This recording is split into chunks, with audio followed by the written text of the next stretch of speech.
When my daughter-in-law told me to leave, I smiled instead of crying. I don't know why I smiled that day. Maybe because I had already shed too many tears in my life. Maybe because deep down I knew my son's silence had already said everything long before her words did. It wasn't anger that filled me. It was emptiness. Like the air had been pulled out of the room, and I was left standing alone, trying to breathe. I looked at her, standing near the doorway, arms folded, her voice calm but sharp like the edge of a knife. "Ma, I think it's better if you stay somewhere else for a while. We need space." Space. That one word echoed in my heart again and again. Space between a mother and her son, between love and pride, between what once was home and what was now. Just walls. I didn't argue. I didn't even look at my son. He stood beside her, eyes downcast, pretending to check his phone. And that was the moment I realized silence can hurt more than words ever could. "My name is Mira. I'm 62 years old.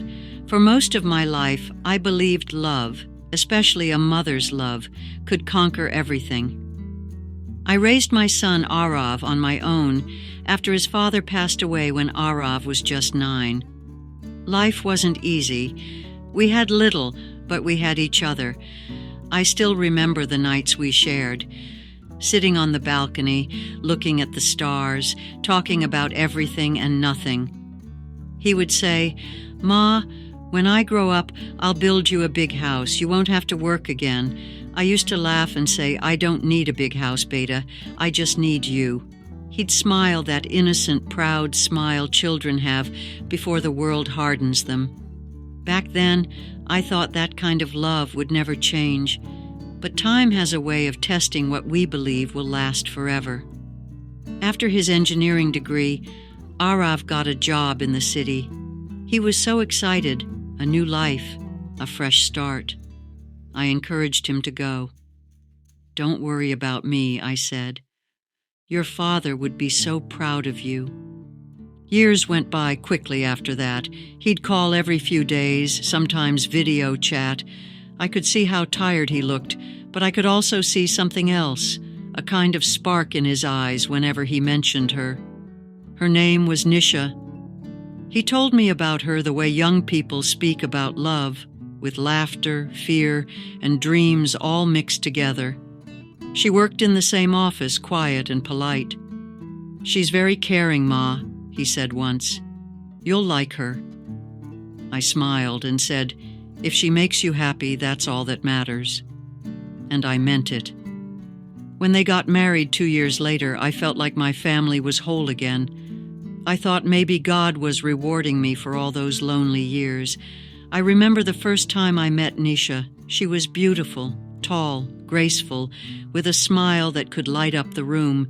She touched my feet and said, "Namaste, Ma. I've heard so much about you."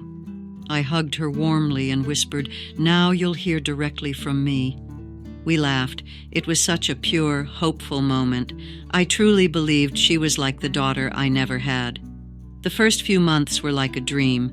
We cooked together, watched movies, shared stories. She would often ask for my recipes. "Ma, your aloo parathas are magic," she'd say, and I'd chuckle, feeling that motherly pride bloom again. Arav seemed so happy. I thought, finally, everything is as it should be. But sometimes small things start to change quietly, like cracks in a wall that you don't notice until they spread too wide. It started with simple things. Nisha began managing everything in the house, from groceries to finances. I didn't mind. I was happy to step back. But slowly my presence started to feel optional. When relatives called, Nisha would answer. When friends visited, she'd tell me to rest. "Ma, you don't need to worry. You've done enough." It sounded caring, but there was a tone, a softness that somehow felt like distance. I tried not to think much of it. I told myself, she's young, she wants her own space.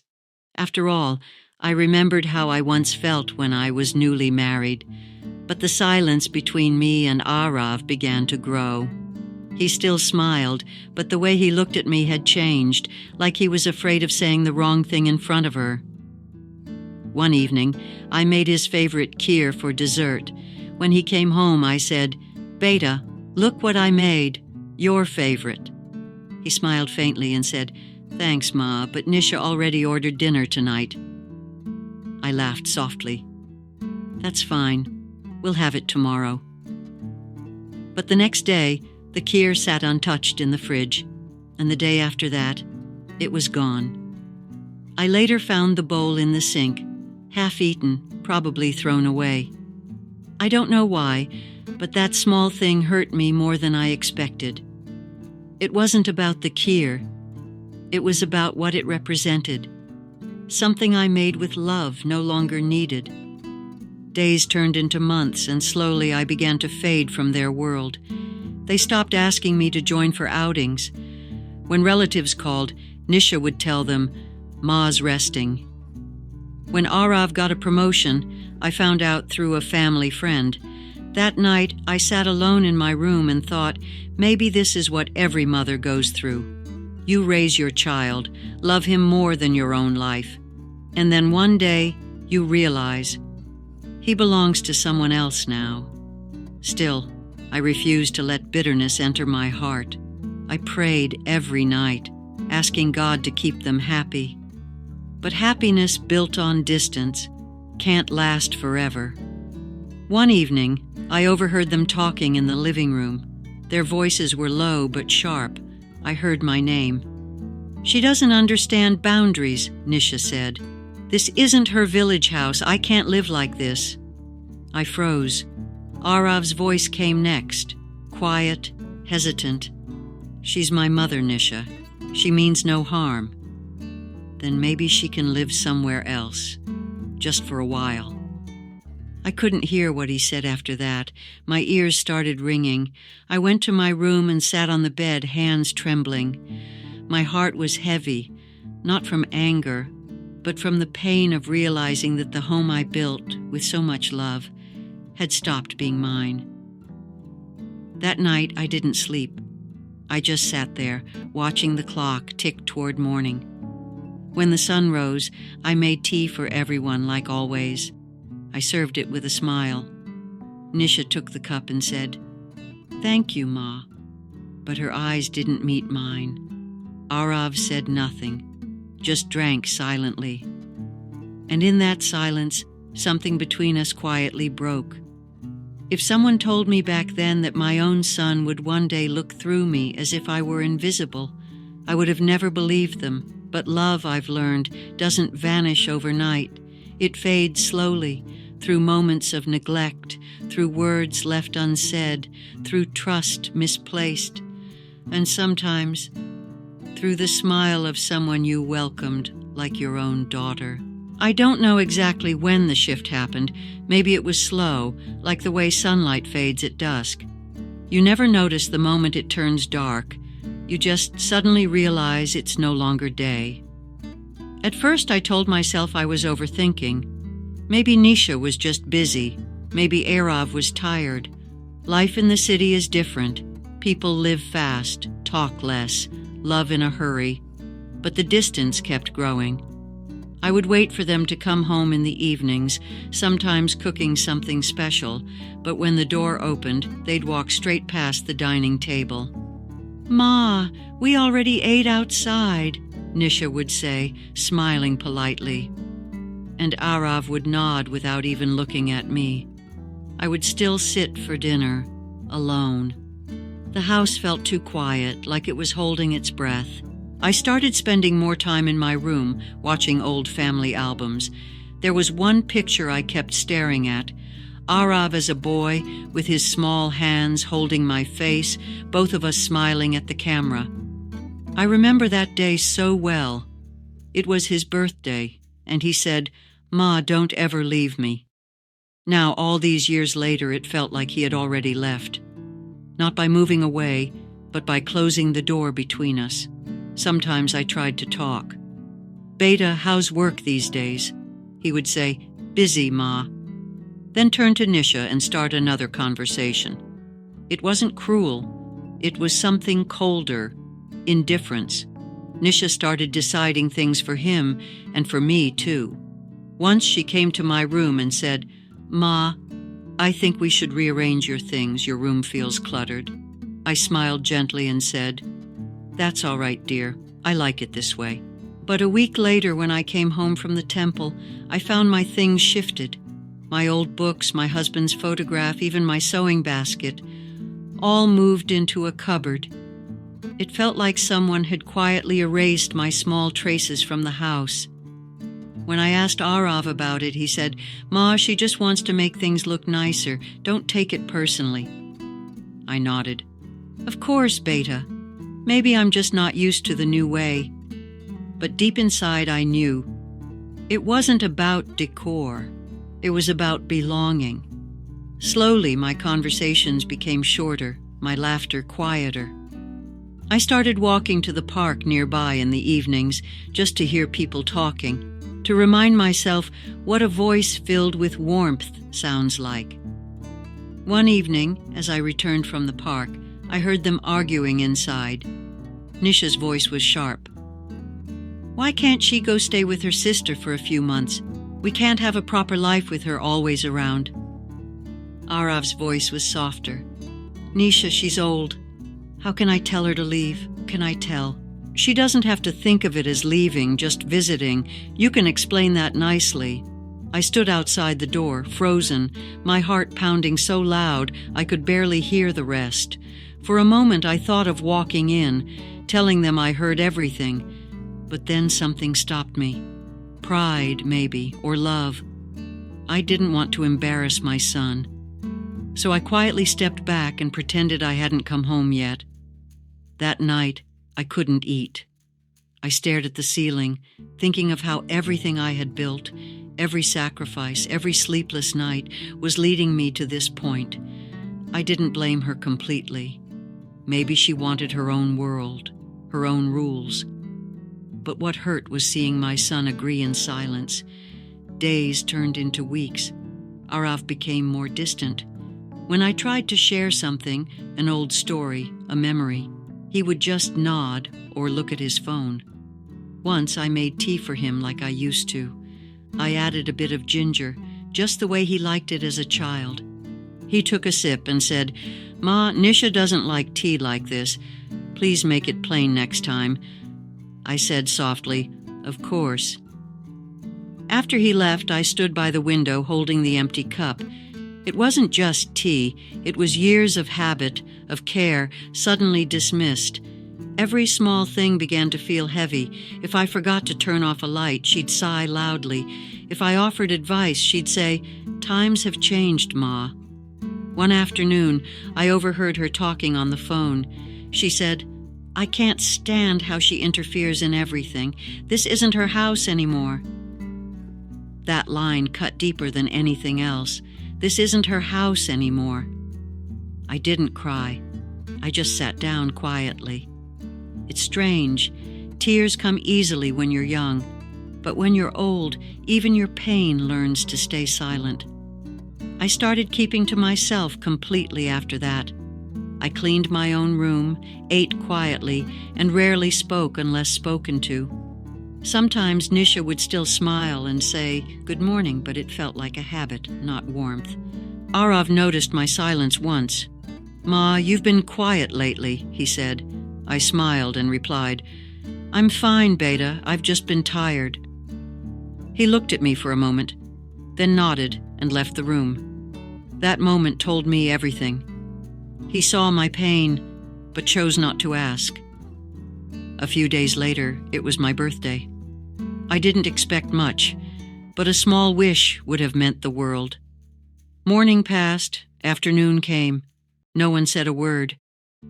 In the evening, I lit a diya for my husband, as I did every year. Then I heard laughter from the other room. Arav and Nisha were watching a movie, ordering pizza. I walked to my room quietly. On the table, there was a small envelope. Arav must have placed it there in the morning. Inside was a gift voucher. "Happy birthday, Ma. Buy something nice for yourself." I smiled faintly. It wasn't the gift that hurt. It was the thought that there was no voice, no hug, no feeling behind it. That night, I whispered softly to my husband's photo, "Maybe we raised him too well, didn't we? So well that he'd learned to live without needing anyone." Then I sat there for a long time, listening to the faint sound of laughter from the living room, fading behind the walls. Something inside me began to change after that. I stopped waiting for love to return. I stopped hoping for moments that had already passed. But the universe has its way of testing how much pain a heart can hold before it decides to break. And that breaking point came one morning, quiet, ordinary, but unforgettable. I was in the kitchen making breakfast. Arav walked in, eyes tired, voice low. "Ma," he said, "can we talk?" I turned, drying my hands. "Of course, Beta. What happened?" He hesitated, then said softly, "Nisha feels uncomfortable sometimes. She thinks you interfere too much.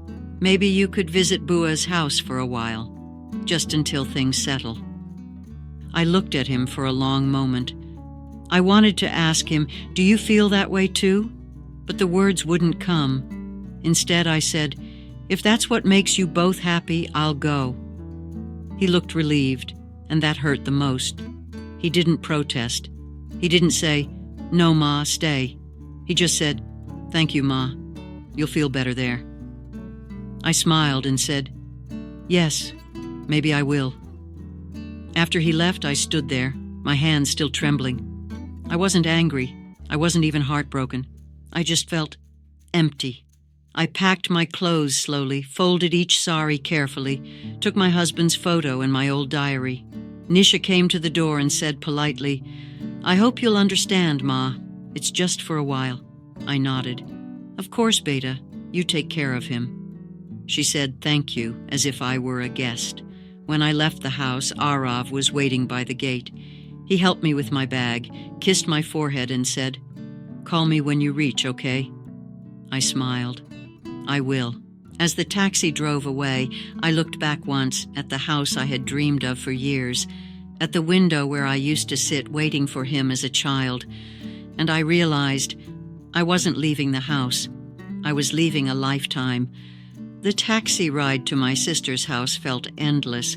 Outside, the world looked the same, children running, people rushing to work, street vendors shouting. But inside me, something had gone completely still. My sister Leela lived in the next city. When I reached her home, she opened the door with her usual bright smile. "Mira, what a surprise!" I smiled weakly. "Surprise, yes, something like that." She looked at my tired face and didn't ask any questions. She just hugged me tightly and said, "Come in, you look exhausted." That night, as we had dinner together, she finally asked, "Tell me, did something happen?" I hesitated. For a moment, I wanted to say everything, every silent tear, every cold look, every small humiliation. But when I opened my mouth, only a few words came out. They needed space. She understood without me explaining more. Sisters often do. She didn't argue or give advice. She just placed her hand on mine and said softly, "You'll stay here as long as you need." For the first time in months, I slept peacefully that night. Not because I was happy, but because I was away from the weight of pretending. Days passed. Leela tried to keep me busy. We cooked together, went to the temple, met a few neighbors. She would make small jokes to make me laugh, and sometimes I did, but the ache inside me never left completely. Every time my phone buzzed, I hoped it would be Arav. Sometimes he called, but only for a minute or two. "Ma, are you okay there?" "I'm fine, Beta. How are you?" "Busy as always. Take care, okay?" Then silence, the kind that leaves you with more questions than comfort. One evening I called him instead. He didn't answer. I waited an hour and called again. Still no reply.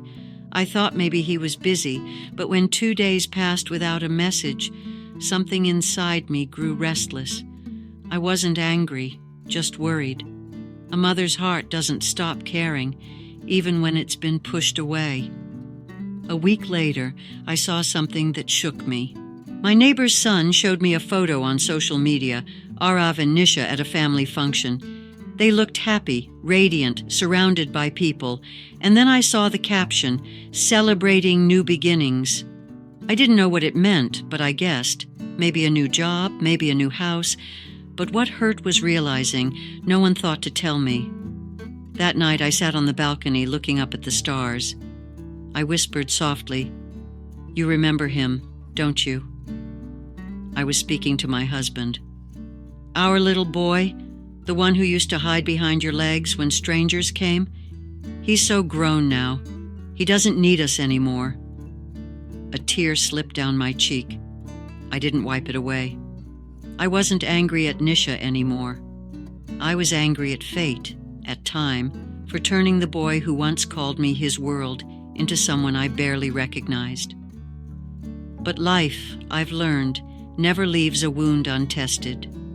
It always brings a moment where you must decide to keep bleeding or to heal. That moment came one morning, in the simplest, quietest way. I was sitting with my tea when my phone rang. It was Arav. His voice was low, trembling slightly. "Ma." "Yes, Beta?" "Ma, Nisha's in the hospital." My heart dropped. "What happened?" "She fainted last night. The doctors say it's stress. They're running some tests. Can you come?" For a second, I couldn't speak. After all the months of silence, he was asking me to come, not out of duty, but out of need. I said softly, "I'll be there by the next train." When I reached the hospital, I saw him sitting outside the ward, his face pale, eyes tired. He stood up the moment he saw me. "Ma," he whispered. I didn't think. I just placed my hand on his shoulder and said, "She'll be fine." He nodded, looking like a little boy again, lost, scared. We sat together in silence for a long time. Then he said, "Ma, I'm sorry for everything. I should have called more. I should have asked you to stay." I didn't reply. I just looked at him. His face was filled with guilt, his voice breaking between words. "I thought keeping peace meant keeping distance," he said. "But now I see I've only built walls." I reached out and held his hand. "Beta, sometimes love takes time to understand. I'm not angry, I just missed you." He looked at me then, really looked. And for the first time in a long time, I saw the boy I once knew, the boy who used to fall asleep on my lap after school. The doctor came out and said Nisha would be fine, just exhaustion. Arav sighed with relief, and I silently thanked God. That evening I sat by Nisha's bedside. She looked weak, but her eyes softened when she saw me. "Ma, you came." "Of course," I said. "Where else would I be?" She turned her face away for a moment, tears gathering in her eyes. "I didn't treat you well," she whispered. "I thought you wanted to control everything. I didn't see how much you loved us." I placed my hand on hers gently. "It's all right, Beta. Sometimes it takes pain to teach love." She began to cry quietly, and I sat there, stroking her hair like I used to do with Arav. When Arav came in, he saw us together and stopped at the door. His eyes filled with tears. He said softly, "You always forgive too easily, Ma." I smiled. "No, Beta, I don't forgive easily. I just don't want to carry pain forever." He walked over and hugged me tightly. It was the first time in years that he held me like that. I could feel his heart racing against mine, and in that moment all the walls between us seemed to melt. The next few days I stayed with them. We talked, really talked, about everything, about the misunderstandings, the hurt, the things unsaid. Nisha apologized again and again, and each time I told her, "It's over now. We all make mistakes when we forget to see with love." When she came home from the hospital, I made her favorite soup. She smiled and said, "Ma, this tastes like care." I laughed softly. That's the secret ingredient. Arav began spending more time with me. He'd ask me about my old recipes, about his childhood. Sometimes he'd just sit beside me quietly, as if words weren't needed anymore. But healing isn't just about forgiveness. It's about rebuilding trust slowly, one day at a time. A few weeks later, one evening, Arav said, "Ma, we're thinking of moving to a new house, but we don't want to go without you. Please stay with us. We'll make this work." I looked at him, my heart full. "Are you sure, Beta? Maybe you both need your space." Nisha shook her head gently. "We had enough space, Ma. Too much, actually. It's time to make a home again." I smiled then, a real smile, the kind that comes after years of rain. That night as I lay in bed, I thought of all that had happened. The distance, the silence, the hurt, and now this unexpected turn toward light. Life doesn't always give explanations. Sometimes it just gives second chances, small windows through which love quietly returns. The days after Nisha came home from the hospital felt different. Not in any grand way. There were no big celebrations, no apologies written on cards or flowers, just a quiet shift in the air. The kind of softness that comes after a long storm. Every morning I would wake up early, as I always did, and make tea. But now, instead of leaving the cups on the table, I would call out, "Arav, Nisha, your tea is ready." And they would come, sleepy but smiling, and sit with me. Sometimes we didn't even talk much. We just sat together, sipping tea, sharing silence. But this silence was different.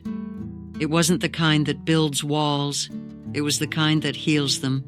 One morning, as I handed Nisha her cup, she said quietly, "Ma, I want to tell you something." I looked at her. "Yes, Beta?" She hesitated for a moment, then said, "When you were away, the house felt cold. I didn't realize how much warmth you brought to it. I used to think you were just getting in the way. But now I see you were holding everything together." Her voice trembled a little at the end. I reached over and touched her hand. "We all take love for granted sometimes, Nisha. What matters is that we learn before it's too late." Arav looked at both of us and smiled. For the first time in a long while, I saw peace in his eyes. After breakfast, he came to my room with a box. "Ma," he said, "I have something for you." He opened the box. Inside was a framed photograph of the three of us, taken the day he got married. But now, across the bottom of the frame, he had written in small letters, "Our home, always." I couldn't speak.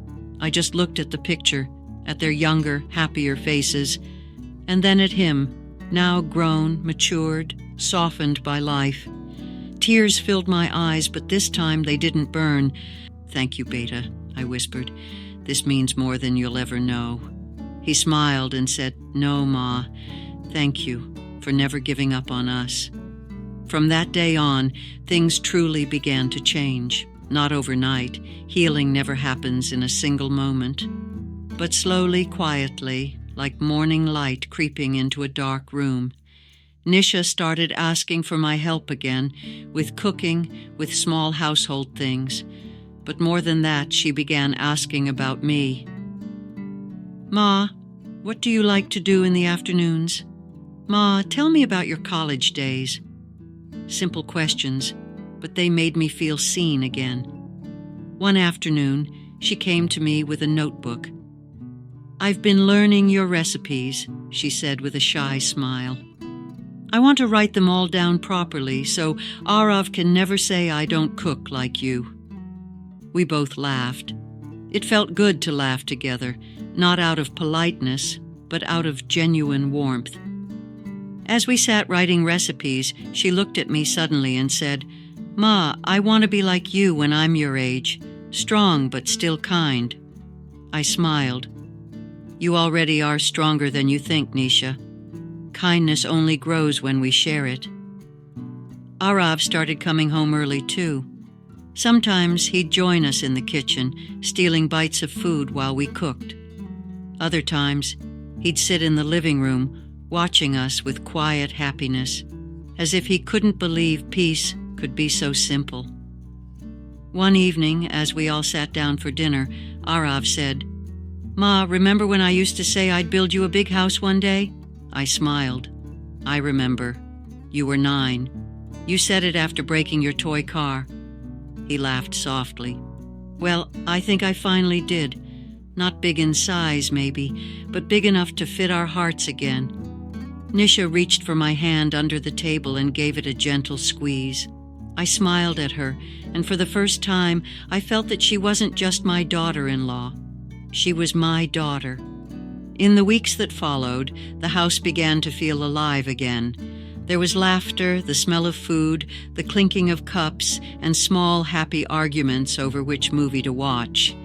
Life had found its rhythm once more, imperfect but real.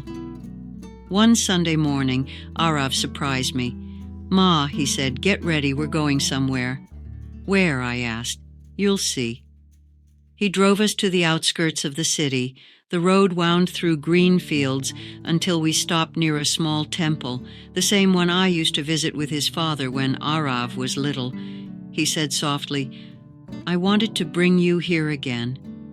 I used to love this place, but I forgot about it." We walked inside, the 3 of us. The same bells, the same scent of incense, the same quiet peace. I stood there, praying silently, not asking for anything, just thanking. After the prayer, Arav said, "Ma, I'm sorry. For everything, for the distance, for not listening, for letting pride blind me." I looked at him and said, "Beta, every child drifts away at some point, but the ones who return, they carry love that's deeper than before." He hugged me tightly. I could feel his tears on my shoulder. And in that moment, all the pain I had carried for months finally dissolved, not forgotten but forgiven. Nisha joined the hug too. She whispered, "Ma, thank you for not giving up on me either."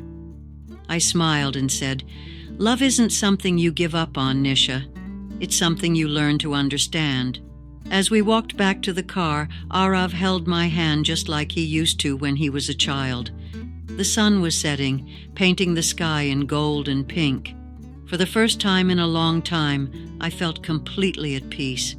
That evening when we reached home, Arav said, "Ma, let's make this temple visit a tradition. Every month, just the 3 of us." I nodded. "Yes, Beta, we'll call it our family promise." From then on, every month we did just that.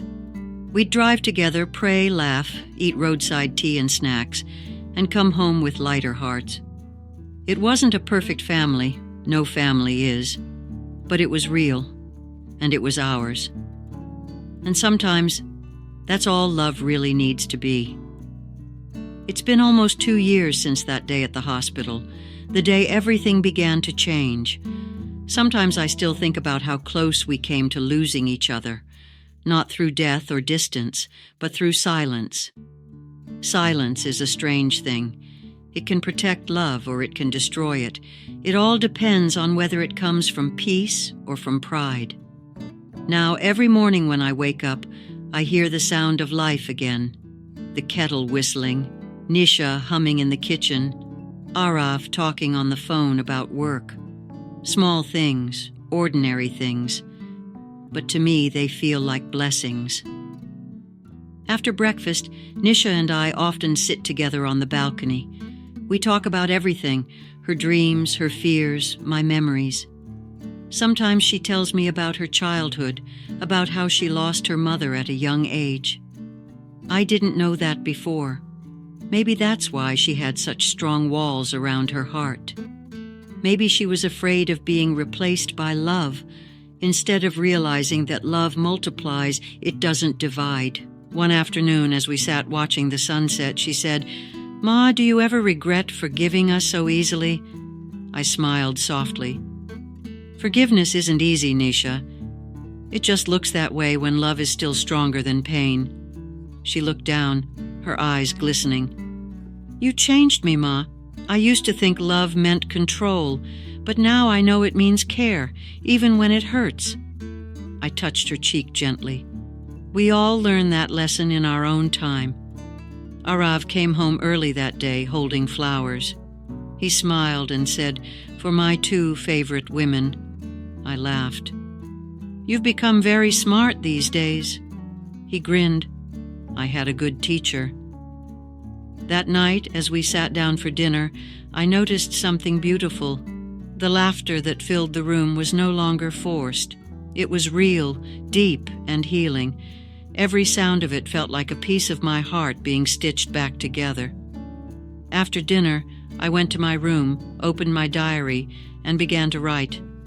Something I hadn't done in months. I wrote, "Love doesn't disappear when it's ignored. It waits, quietly, patiently, until hearts are ready to receive it again." I closed the diary and looked at the old photograph of my husband on the table. "I think you'd be proud of him now," I whispered. "He's learned what it means to come home." The next morning, Arav came to me with his laptop. "Ma, remember those old photos you used to keep in your album? I scanned them. I'm making a family video. Your story, our story." I smiled. "Why now?" He said, "Because I want my children to know who their grandmother is one day, the woman who taught me how to love again." I didn't say anything. My throat tightened, and I just nodded. Sometimes silence can say thank you better than words ever can. Later that evening, we all sat together watching that video. Pictures of the past flashed by. My wedding, Arav as a baby, our old home, his school days, our first scooter, and finally, our new family photo. The last frame said simply, "Where love returns, home begins again." I didn't realize I was crying until Nisha reached over and wiped my tears. She whispered, "Ma, this is your story, but it's also ours now." And in that moment, I felt a peace I hadn't felt in years. Life has a strange way of bringing us full circle. The same walls that once separated us are now covered in laughter and warmth. The same house that once felt cold is now alive again with small joys. The smell of food, the sound of prayers, the soft hum of togetherness. I often think back to the day Nisha told me to leave.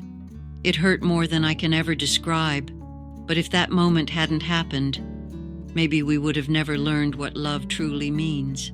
Sometimes pain is the teacher that love refuses to be. If you ask me what I learned from all this, I would say, love is not about possession, it's about presence. You can't hold people forever, but you can love them quietly enough that they always find their way back. Now, every time Arav leaves for work, he touches my feet and says, "Bless me, Ma." And I smile, saying the same words I once whispered when he was a boy. "Come home safe, Beta." I no longer fear being forgotten, because now I know, even if love goes silent for a while, it never truly leaves. It just waits for the right moment to be heard again. When I sit by the window at night, I sometimes remember that first day, the day she asked me to leave.